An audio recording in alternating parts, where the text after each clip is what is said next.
In this video, I'm going to show you how to answer short answer questions. Many students find short answer questions amongst the easiest to answer. You have to read a text and answer a set of questions about it using 1 to 3 words. However, because this type of question is generally not too difficult, it's tempting to rush through it. This results in silly mistakes being made, so be careful not to lose valuable marks this way. To help you get the best possible score and to avoid the common mistakes, I'm going to cover the following things: the skills needed, some key tips, a proven strategy, and step-by-step instructions to complete a sample question. Short answer questions are designed to test a range of reading skills. They test your ability to quickly scan the text for the general meaning, identify keywords, scan for specific information, and recognise synonyms and paraphrasing. Now for 5 top tips. Tip 1. Read the questions first, then the text. It's important that you understand what's being asked in the questions before you look at the text. You will then know the main ideas to look out for as you skim read. Tip 2. The answers will be in order in the text, so once you've found the answer to question 1, you'll know that the answer to question 2 will come soon after, and so on. Tip 3. Don't go over the word limit stated for your answers. For example, it might be no more than 3 words and/or a number. If you do go over, your answer will be marked wrong, even if the information you give is correct. Tip 4. Use only the actual words from the text for your answer, although you may need to change the tense of any verbs you use to ensure that your answer is grammatically correct. Tip 5. Most questions will contain synonyms or paraphrasing of the text, that is, the meaning will be the same but the wording slightly different. It's now time to look at my step-by-step strategy. I'll show you how to apply it when we work through the sample question, but first you need to understand it. Read the instructions very carefully, taking particular note of the word limit for your answers. Then read the questions and try to understand what's being asked. Next, underline key words in the questions. Also think about possible synonyms for them. Don't worry if there are unfamiliar words. If they also appear in the text, you may be able to work them out in context. Alternatively, synonyms you do understand may have been used. Now skim read the text. Be alert for the key words and synonyms you identified, but don't read in detail. You can read the first sentence of each paragraph in a little more detail than the rest of the text, as this will introduce the main idea of the paragraph. When you've done this, go back and reread question 1. Then scan the first paragraph, maybe the second as well, until you find the location of the answer. Read this part of the text in detail to find the exact word or words you need to answer the question.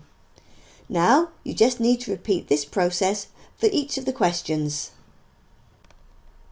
We're now ready to work on our sample question. Please note that this example is not from a real test paper. I created it myself to demonstrate the strategy I've just outlined and to give you an opportunity to practice it.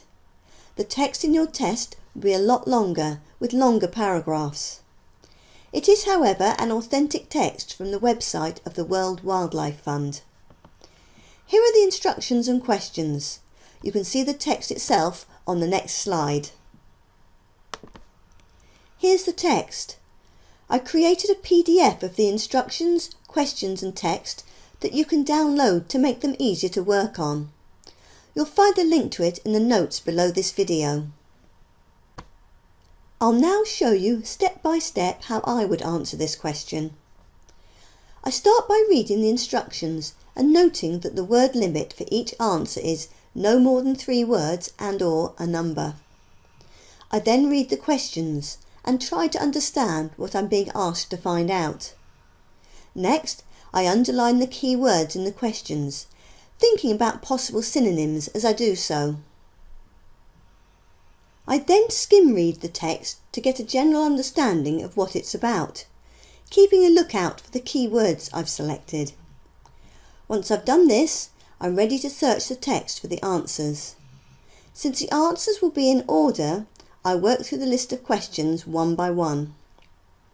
The key word I've chosen to scan for in question 1 is compared. I didn't select the perhaps more obvious African rhinoceros because I know from the title of the passage that the whole text is about African rhinos. Each of the questions is asking about something specific about the rhinos, so I need to pick keywords that will lead me to that subject matter.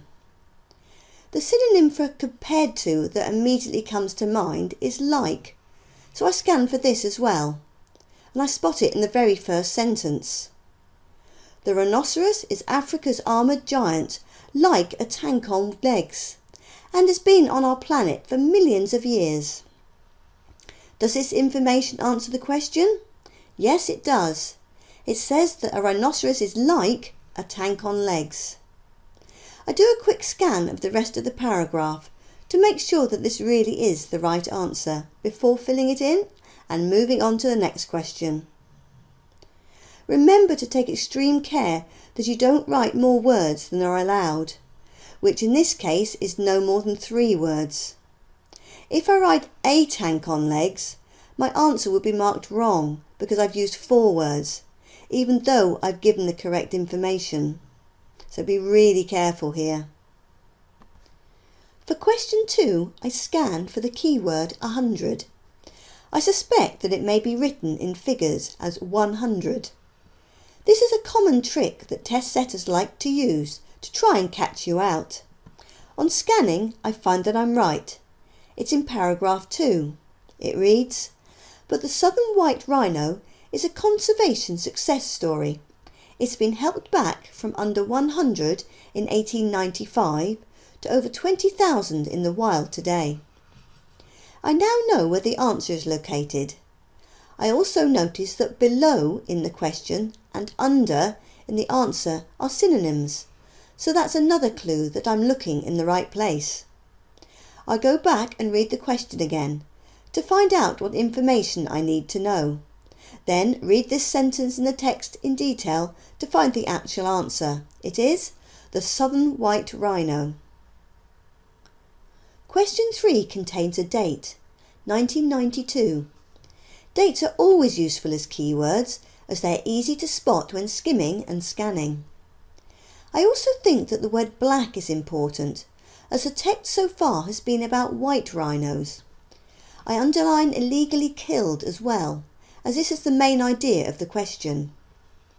Both black and 1992 are easy to find and lead me to the sentence with the answer in. This is, for the black rhino, slightly smaller with a more pointed top lip, the worst period was between 1970 and 1992, when around 96% of them were lost to wide-scale poaching. However, I don't see illegally killed, so I need to think about synonyms. In fact, the term poaching has been used instead. The other synonym I need to know is a symbol for percentage, which has been used instead of the word. Once I've worked these out, the answer is clear. It's 96%. Having selected the keywords from the final question, for which I've chosen criminals, improved and success, I find that none of them are in the text, so I must think about how the text might paraphrase the meaning of the question. I know that the answer will be in the final paragraph, so I read this in detail.